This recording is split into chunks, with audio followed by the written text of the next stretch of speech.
story from over the weekend, big one. Let's start with questions swirling about Nikki Haley from your home state and what her next move may or may not be as she meets with donors today and tomorrow in South Carolina. Now, former President Trump this weekend dismissed speculation of Haley being considered for the #2 spot. He wrote, quote, "Nikki Haley is not under consideration, but I wish her well." All right, what was this about over the weekend, and what are you hearing? Is there a thawing going on? What's up? Not much thawing between Trump and Haley. I still don't see her as a vice presidential candidate. Maybe she's on the list, but I would put her on the third or fourth tier. The Wall Street Journal wrote a very high-profile editorial today encouraging Donald Trump to look at her for vice president, which is probably the nail in the coffin on the Nikki Haley vice presidential aspect, because the Wall Street Journal is no longer aligned with the Donald Trump Republican Party. So, but my guess is that this meeting with donors, and it's interesting that a non-politician is meeting with donors, has as much to do with what she's going to be doing for the next 4 years as it does what she's doing now. How does she stay relevant for at least the next 2 to 3 years so that she can run for president in 2028? That, I think, is a much more interesting question and probably something that is a lot more fruitful than her efforts to, if she's trying to become vice president. I just don't see that.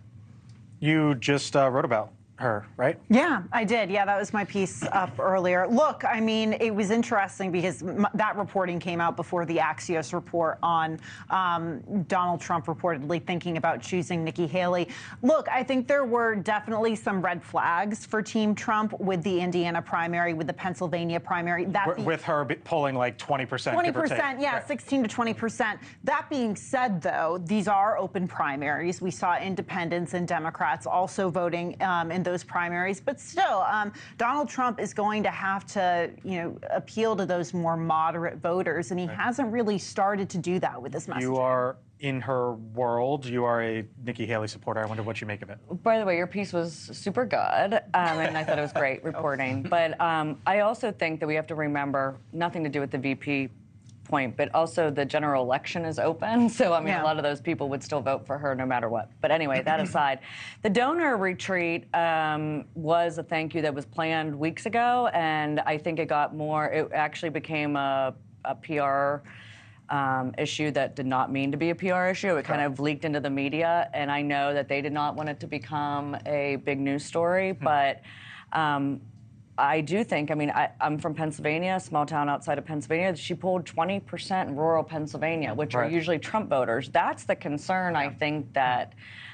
you have in a general election. Not saying she would be the candidate, but you can't ignore the voters that still vote for her. It's going to be interesting. Yes. Ashley, it's Mick. Quick question. Are they really Nikki Haley voters, or are they just non-Trump Republican voters and she's the last name on the ballot that is not his? That's what I can't figure out. Everybody says, how does Trump get the Nikki Haley voters? I can't speak for everybody, but I do think that there are a lot of Republican voters that like her message without kind of all the chaos. I'm using her word, not mine, but I think that there are a lot of voters that still support her, or kind of support going back to, okay, this is someone that has our values. She's pro-life. She wants to cut taxes. She's for foreign affairs. She's for America, supporting other countries. So I think that but then I also do think that there's people that are voting that are anti-Trump. But I also think those people may go to like RFK or someone else more extreme than even Nikki. And by the way, Mick, before I leave, I did get a nasty note from my mother that I'm not allowed to pick on you anymore on TV. So she's the biggest fan of Blake, but now I'm not allowed to pick on you. Did she say anything about me by chance? No, just Mick and Blake. Thank you for watching, and make sure you go to joinnn.com to find News Nation on your television provider. And don't forget to click the red subscribe button below to get more of News Nation's fact-driven, unbiased coverage.